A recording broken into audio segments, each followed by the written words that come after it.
안녕하세요. 제 이름은 안성진입니다.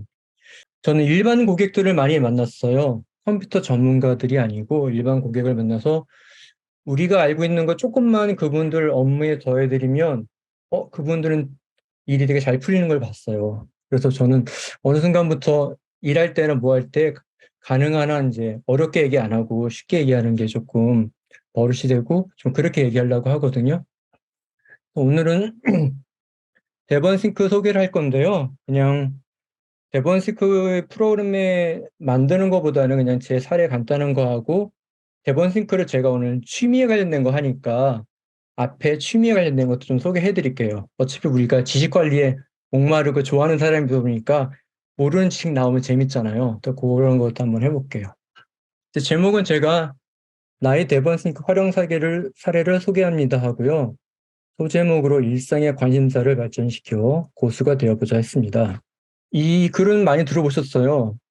그 니콜라스 루마는 그 누구도 글을 쓰지 않고는 생각할 수 없다라고 하고, 우리 이 책에서도 숀케 아렌스 저자도 글쓰기를 많이 강조했거든요. 근데 저는 조금 다른 생각을 갖고 있어요. 글을 쓰는 게 항상 우리의 최종 목표일까? 저는 꼭 그렇지 않다고 생각하지 않아요. 결과물이 꼭 언어적이거나 책과 같이 물리적이지 않아도 된다고 생각하거든요. 예를 들면 독서 노트를 잘 정리해서 사람들과 토론을 잘 준비하기 위해서 독서 노트를 만드는 거. 그다음에 우리는 이 주위에선 철학이 전공한 분은 없었잖아요. 근데 우리 같은 철학이 기초인 분들이 철학적 지식을 잘 경고하기 위해 주는 생각다리로 만들 는 것도 세컨드 브레인이 해당된다고 생각하고요. 또 이렇게 자존감이 약한 사람이 책과 강의를 보기 위해서 더 단단한 사람이 되는 거. 그러니까 이런 건 물리적인 게 아니고 좋은 사람이 되고 좋은 생각이 되는 건데, 저는 이렇게 어떤 무형의 것들이 완성되는 것도 데칼스테인하고 세컨드 브레인에 도움이 된다고 생각해요. 또 실생활에서는 뭐 예를 들면 제가 썼는데 뭐 빠르고 맛난 요리를 위한 요리 솜씨 개발하는 것처럼, 데칼스테인을 꼭 연구 목적, 글 쓰는 목적에 말고 일상에 자기가 관심사 하는 거를 정하면 그거를 또 확장시키고 또 개발시키는데도 우리가 쓰는데 저는 활용을 좀 그동안 하고 있었어요. 저번에 미팅 때 우리 얘기했잖아요. 그 밥 아저씨는 어떤 결과물 내놨냐고 그 질문한 적이 있었잖아요. 그래서 되게 어렵게 질문하신 것 같은데, 그래서 너는 데번싱크를 뭘 했냐? 그래서 저는 하나의 아이디어가 있거나 관심사가 있으면 그걸 꾸준히 모으고 그거를 조금 이어서 발전시켜서 뭘 만들어내는데, 예를 들면 화면 여기 두 개 있는 것들은 바지라고 민트예요. 그러니까 이거 웬만한 농장하는 만큼 제가 집에서 키우거든요. 집에서 키운 거거든요. 이건 제가 만든 요리예요. 파스타. 그리고 이거는 뭐 디저트 종류고요. 여기 물고기가 하나 있어요. 베타하고 있고, 여기 새우들이 있고, 여기 호박을 뜯어 먹는데, 이 어항인데 어항이 좀 독특한 게 있어요.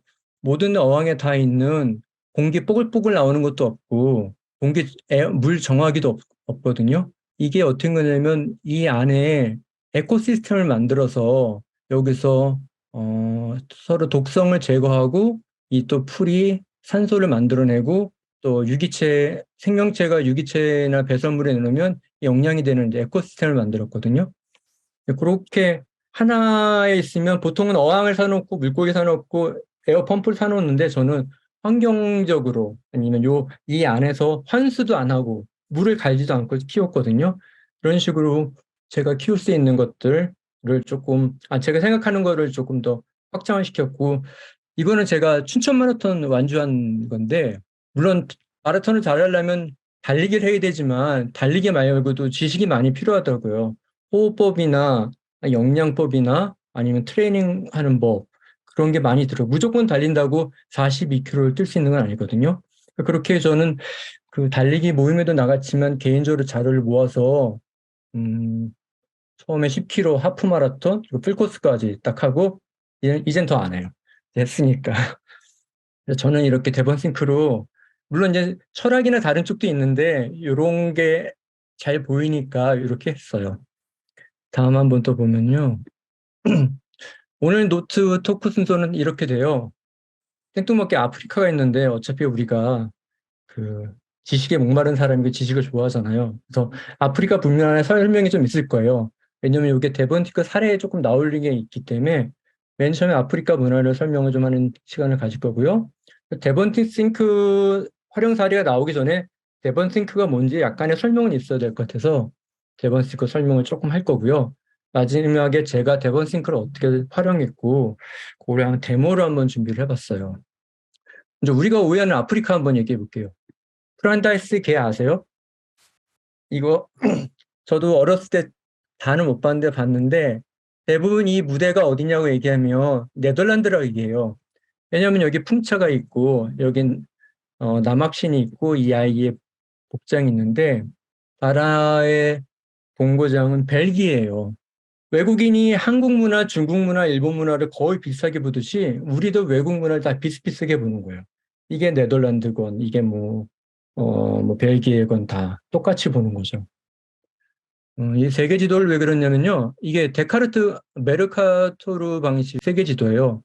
여기 보면 아프리카가 있고 어, 유럽이 있고 소련이 엄청 크잖아요. 그다음에 여기에 있는 극지방에 있는 섬도 있는데 이거는 3차원의 공간을 2차원으로 만들어서 적도는 축소되고 이 극지방은 이제 확대가 된 걸 다들 알고 계실 거예요.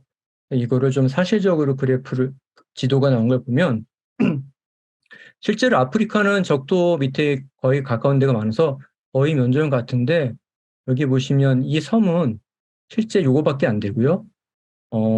북아메리카나도 크기가 작고 유럽도 굉장히 작아요. 그래서 아프리카 땅을 비교를 해보면 미국하고 미국 땅하고요. 프랑스나 유럽이 다 들어가요. 그리고 심지어 여기에 중국도 들어가고 인도까지 들어가는 땅이에요. 지도가 쭈루룩 몇 개 있는데 여기 유럽하고 아프리카 대륙하고 비교해 보면 아프리카는 유럽의 한 면적의 3배라고 그러더라고요.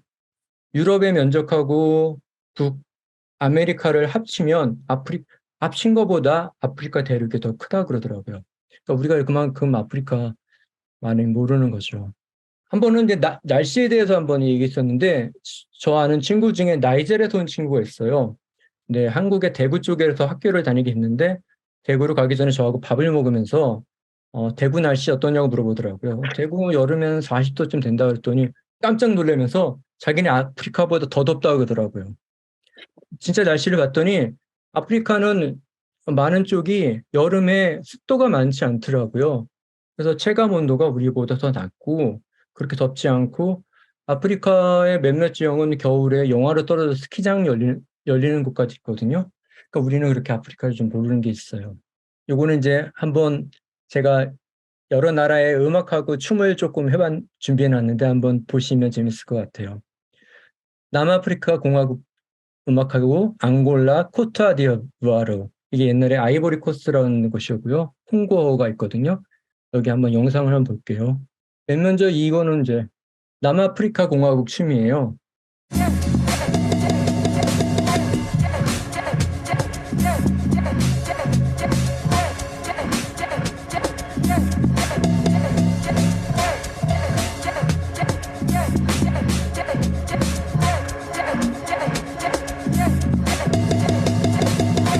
아프리카라고 옷 다 벗고 막 소리 지르면서 춤추지 않고 굉장히 세련되게 춤을 추는 거 볼 수 있고요. 또 다른 걸 한번 보자면요. 이건 키존바라고 하는 춤인데 남녀가 같이 추는 춤이에요.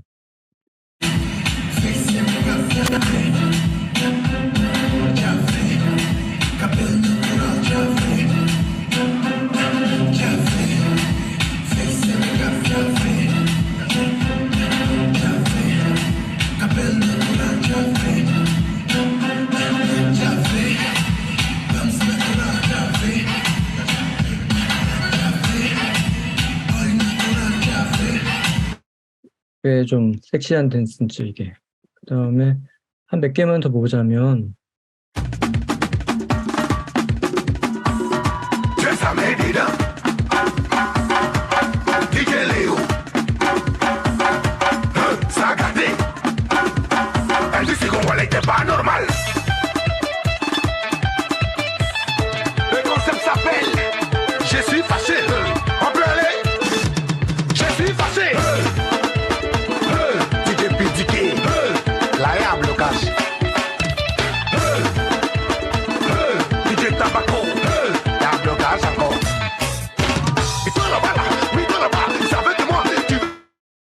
지금 이런 음악이 한국에서는 생소한데 지금 미국이나 유럽 쪽에서는 이게 볼륨 음악에 거의 들어가서 이 문화나 춤이 많이 퍼지고 레슨도 받고 있어요. 제가 왜 이거를 설명하냐면 이런 경우가 있어요.